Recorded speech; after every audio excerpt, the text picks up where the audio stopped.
To a litigant, the family court system often operates like a black box. Rulings come down that seem entirely disconnected from the facts, leaving people feeling victimized by an impenetrable and biased machine.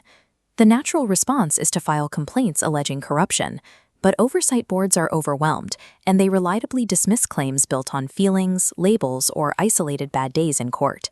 To secure actual oversight, you have to change your approach. You must prove repeatable, document-backed patterns rather than arguing your personal opinions. By the end of this video, you'll know how to organize your raw, messy court records into an objective, data-backed format known as an integrity evidence packet. Completing this packet shifts your role from a disgruntled litigant to a credible auditor, presenting pure data that the system cannot easily wave away. Step 1 is establishing the ground truth.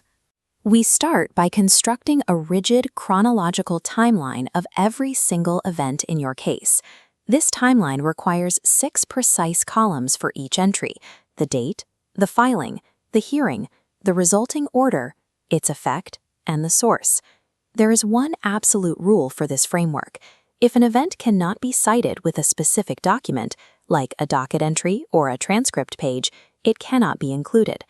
A perfectly sourced timeline removes the subjective he said, she said dynamic. It anchors the narrative to the verifiable reality of the court record. This diagram illustrates the 6 evidence pillars. Step 2 is reviewing your timeline for anomalies in due process, evidence integrity, and conflicts of interest. Next, evaluate financial incentives, opacity, and disparate treatment. Tagging each anomaly into its bucket exposes the actual problem mechanics.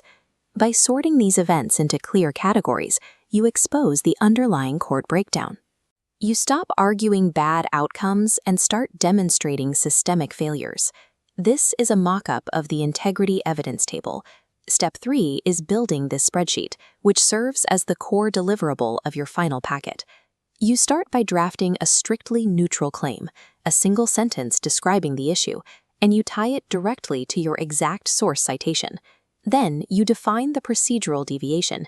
You explicitly contrast the what should have happened against the what actually happened column.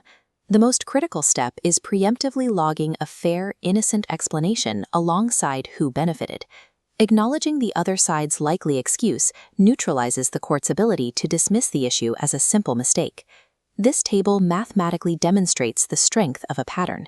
When the same procedural error repeats 10 times to the exact same person's benefit, it becomes nearly impossible for an oversight board to ignore. This iceberg diagram illustrates how court data is distributed. Step 4 maps hidden administrative data targets. Internal administrative records contain data that never appears on the public docket, like vendor payment totals or scheduling metadata revealing how the court's machinery functions. You trap these lawful pathways by logging specific data requests in the next step column of your evidence table. When you start formally requesting scheduling metadata or aggregate vendor payouts, oversight committees realize you are investigating systemic mechanics rather than just fishing for personal grievances. Step 5 is the final review. Before assembly, you must completely sanitize your packet's vocabulary, stripping out emotional language and replacing it with professional terminology. Explosive labels are a dangerous trap.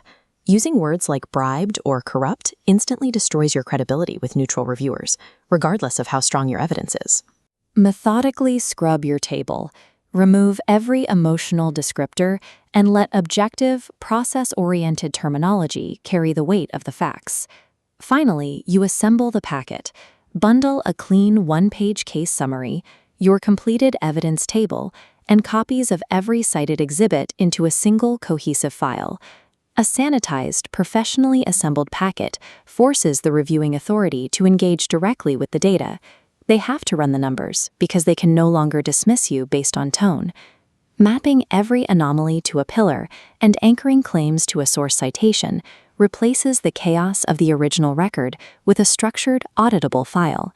You now have a solid foundation to deploy this packet. You can use it to request an oversight review, file a formal complaint, or submit an evidentiary preservation motion. Keep treating this packet as a living document. As new rulings come down or new anomalies appear, log them in your table and expand the pattern. True transparency demands meticulous documentation. It requires a reliance on cold, hard receipts over rumors. Following the findings and presenting pure data ultimately strips away the courtroom's black box, forcing the system to